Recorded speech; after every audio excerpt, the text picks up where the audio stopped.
आज हम class 10th के चैप्टर नंबर 5 समांतर श्रेणी पढ़ेंगे। समांतर श्रेणी जैसा कि नाम से ही स्पष्ट है, सम प्लस अंतर।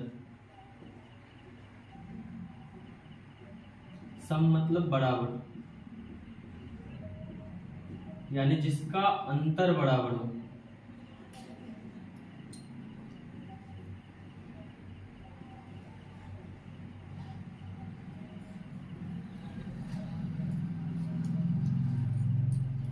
इसे इंग्लिश में अरिथमेटिक प्रोग्रेशन कहते हैं और इसका शॉर्ट नेम एपी।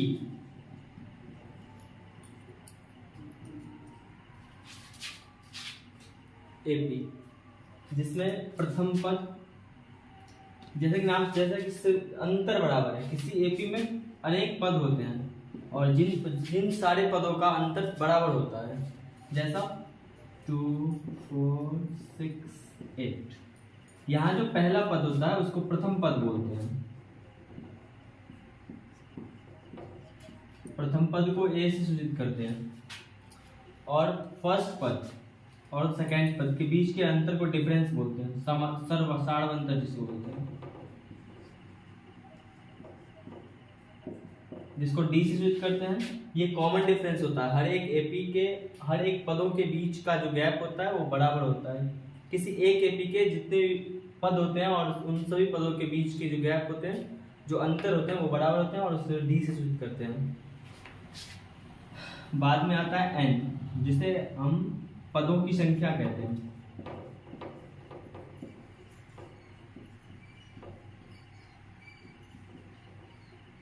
अंतिम पद, अंतिम पद को ए एन से सूचित करते हैं। पदों का योग, जिसे हम एस एन से सूचित करते हैं। इसे ए एन या टी एन भी कहते हैं।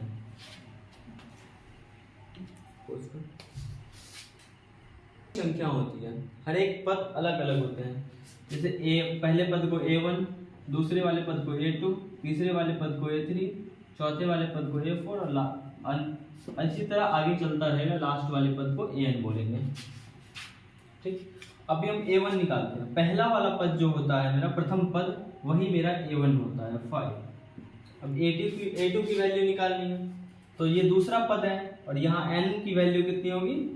2 होगी, क्योंकि ये पहला पद है, यहाँ n की वैल्यू 1, ये यहाँ दूसरा पद है, n की वैल्यू 2, ये यहाँ तीसरा पद है, n की वैल्यू 3, और इसी तरह बढ़ता जाएगा। ये लास्ट वाला पद n है, nवां पद है और इसकी n की वैल्यू n होगी।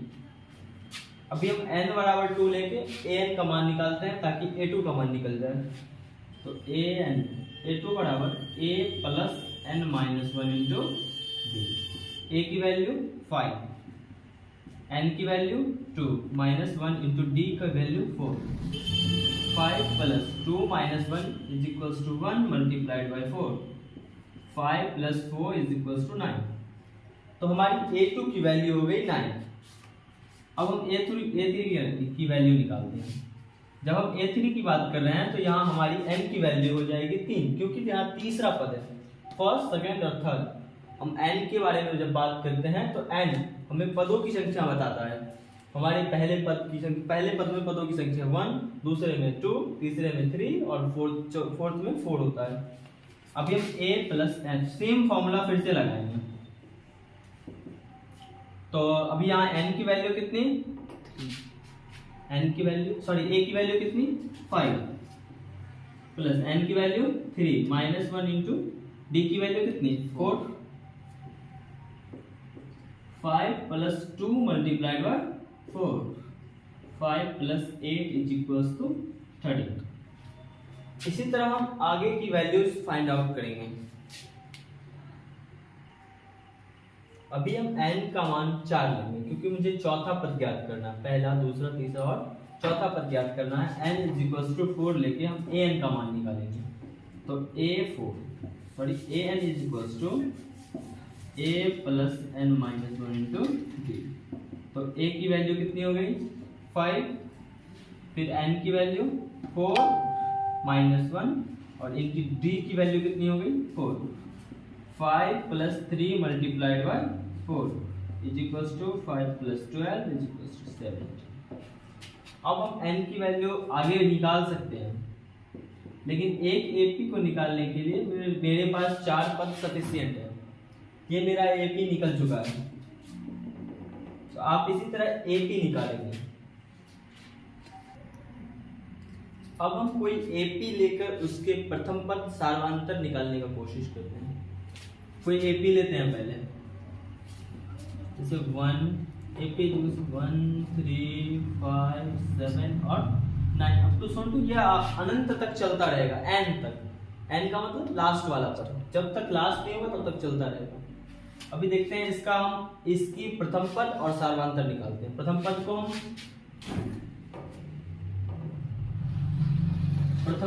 a से सूचित करते हैं और सार्वंतर को हम d से। प्रथम पद जैसा कि मैंने पहले ही बताया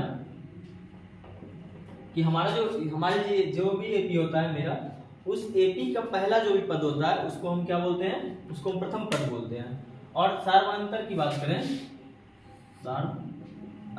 बात करें तो वो D होता है, जो हम अगले पद में से पिछले पद को घटाते हैं। जैसे देखते हैं, ये हमारा AP हो गया, AP का A1 ये हुआ, A2 ये हुआ, A3 ये हुआ, A4 और A5।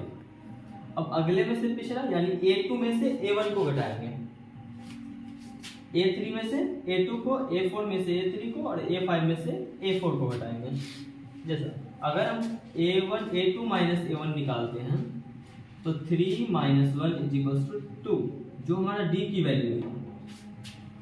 और हम जैसे कि मैंने पहले ही बताया कि किसी भी एक AP में जितने भी सार्वंतर, वो शर्त ये है कि AP में होना चाहिए।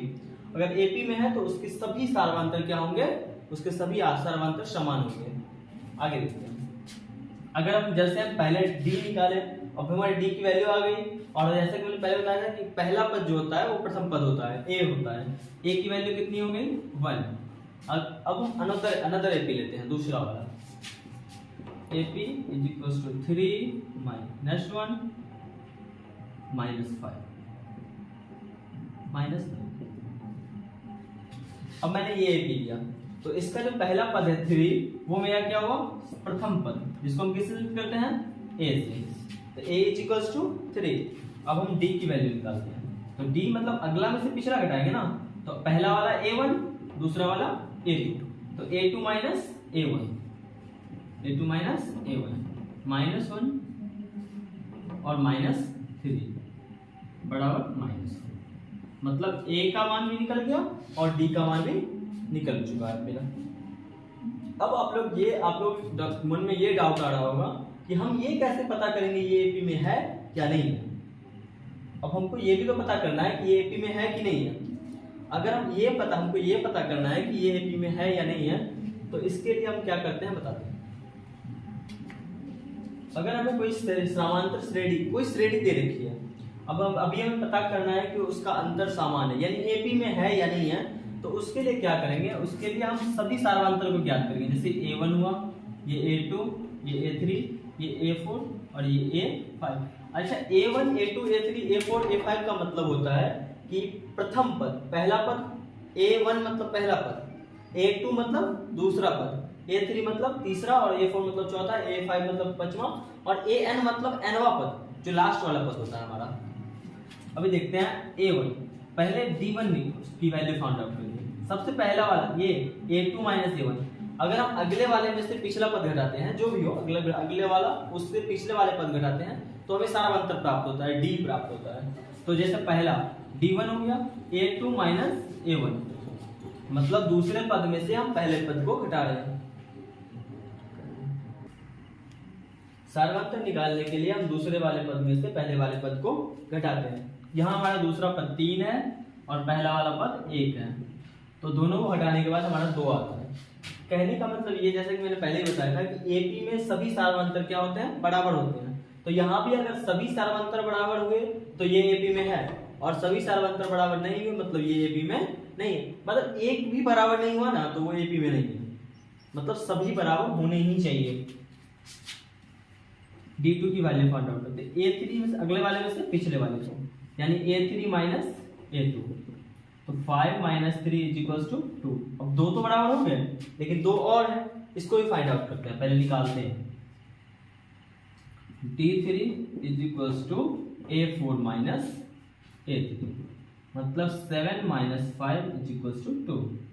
फिर D4 का भी निकाल लेते हैं, तो A5 minus A4 is equal to 9 minus 7 is equal to 2।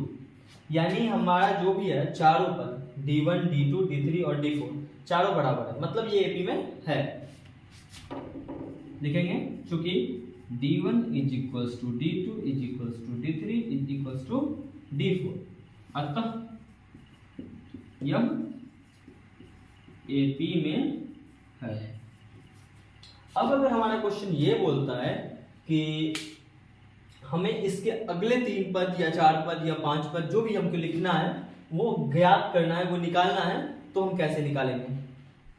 अब अगर हमारा क्वेश्चन ये कहता है कि हमें इसके अगले 3 पद और निकालने हैं, तो जैसा कि मैं बताया, प्रथम पद A1, दूसरा वाला A2, A3, A4, A5, ये तो हमें दे रखा है। अब हमको अगले 3 पद निकालने हैं, तो अगले 3 पद मतलब A6, A7 और A8। अच्छा, यहाँ ये डिजिट जो लिखे हुए हैं 1 2 3 4 5 6 7, इसका मतलब क्या है? इसका मतलब ये है कि ये पहला पद है। पहला पद यानी पदों की संख्या, यानी n की वैल्यू दे रखी है, ये 1 2 3 4 5 6 7 जो भी है। और अभी हम A6 की वैल्यू निकालते हैं, तो A plus n minus 1 into D. A की वैल्यू कितनी, वो तो 1 दे रखी है। n की वैल्यू कितनी, 6 माइनस 1 इंटू डी की वैल्यू कितनी, अभी मैंने फाइंड आउट किया था, जैसा कि अभी मैंने बताया कि डी की वैल्यू कितनी 2 है।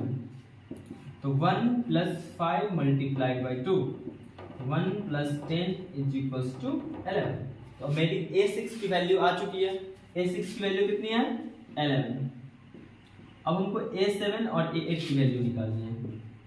अब हम A7 की वैल्यू निकालते हैं, A plus n minus 1 into D.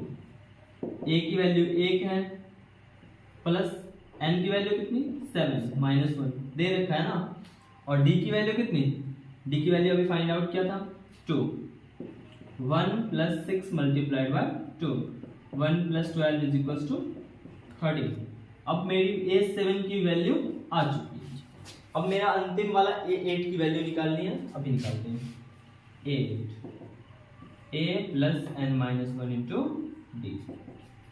A की value 1 plus n minus 1, n की वैल्यू कितनी, n की वैल्यू अभी 8 कितनी है, 8 माइनस 1 इंटू डी की वैल्यू कितनी, 2।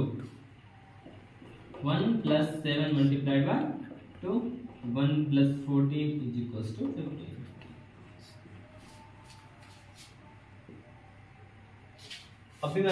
अभी अब आज की क्लास में हम लोगों ने सीखा कि AP इंट्रोडक्शन ऑफ AP समांतर श्रेणी आखिर है क्या, और इसका यूज जो है क्या होता है। और उसके बाद हम लोगों ने AP की AN की वैल्यू निकालना सीखा। अभी जितना भी मैंने पढ़ा उसका होमवर्क आपके डिस्क्रिप्शन में लिखा हुआ लिंक पे होगा, लिंक पे क्लिक करने पे आप क्वेश्चन पे आ जाओगे। आप लोग क्वेश्चन करना और जो भी डाउट होगा उसको कमेंट बॉक्स में कमेंट करना, हम नेक्स्ट क्लास में उसको पूरा करेंगे। Thank you.